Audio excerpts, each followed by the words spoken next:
안녕하십니까. 대일고등학교 3학년 담당 강사 송주언입니다.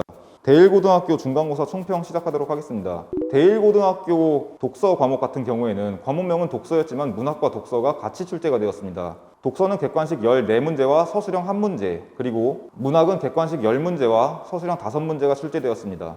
문학은 작품 전반에 대한 이해를 묻는 문제가 출제되었고, 독서는 수능 특강 변형 문제가 주로 출제가 되었습니다. 특징은 독서의 경우 수능 특강에 실려있던 이민과 이중차분법 지문이 앞, 뒤로 내용이 추가가 돼서 출제가 되었습니다. 변형된 지문의 문제 난이도와 지문 난이도는 크게 어렵지 않았지만 이미 내용을 숙지하고 풀어낼 수 있는 다른 문제들에 비해서 변형 지문을 읽고 문제를 풀어야 했기 때문에 시간 관리에 부담이 되었을 수도 있습니다.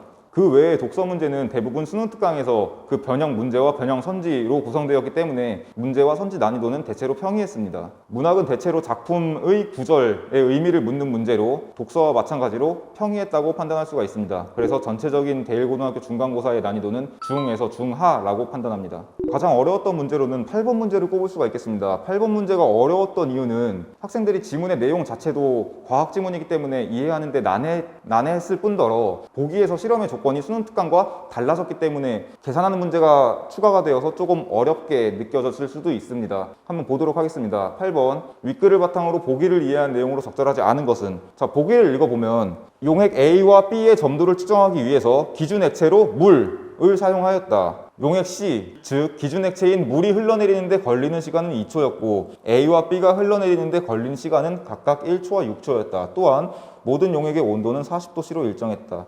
자, 여기서 40도씨에 주목을 해야 될 텐데, 본문에서는 기준 액체인 물의 온도가 25도씨일 때 상대 점도를 통해서 절대 점도를 구하는 방법을 설명했었습니다. 하지만 여기서는 조건이 달라졌기 때문에 여기에 주목해서 선지를 한 번씩 읽어보도록 하겠습니다. 자, 1번입니다. 해당 실험에서의 액체 C와 액체 B의 절대 점도 B는 이 식을 통해서 계산할 수 있다고 하였는데 4문단의 6번 문장을 보면은 절대 점도 B를 구하는 공식이 주어지고 있습니다. 여기에 각각의 수치를 대입해 보자면 B가 흘러내리는데 걸리는 시간은 6초였고 C, 즉 기준 액체인 물이 흘러내리는데 걸리는 시간은 2초였기 때문에 각각을 약분하면 1번 선지는 맞는 선지라고 쉽게 판단할 수 있었습니다. 자, 2번입니다. A의 밀도가 B의 밀도보다 6배 크다면 둘의 절대 점도는 서로 같다. 자, 마찬가지로 공식에 대입해 보자면 이미 시간은 6배의 차이가 나고 있습니다. 여기서 A의 밀도가 B의 밀도보다 6배 크다면 여기가 6이 되고 1이 되기 때문에 둘의 절대 점도 B는 같다고 쉽게 판단할 수가 있었습니다. 자, 3번입니다. 용액 A의 절대 점도는 이러한 식을 계산하여 구할 수 있으며 항상 일정한 값을 가진다 라고 하였는데 3문단 첫 번째 문장을 보면은 물의 절대 점도는 25도씨에서 이러한 값을 갖는다 라고 하였습니다. 아까 보기에서는 40도씨의 용액으로 실험을 한다고 하였기 때문에 기준 액체인 둘의 온도가 다르기 때문에 3번 선지는 틀렸다고 할 수가 있겠습니다.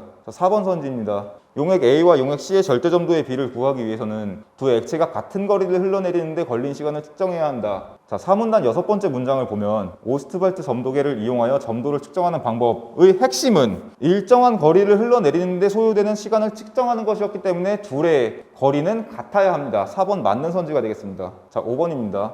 용액 B를 기준 액체로 사용하여 용액 A의 절대 점도를 구하기 위해서는 용액 B의 절대 점도에 대한 정보가 있어야 한다. 그렇습니다. 절대 점도 B를 구하기 위해서는 기준 액체의 절대 점도를 알아야지만 절대 점도 B를 구할 수 있기 때문에 5번도 맞는 선지라고 판단할 수가 있겠습니다.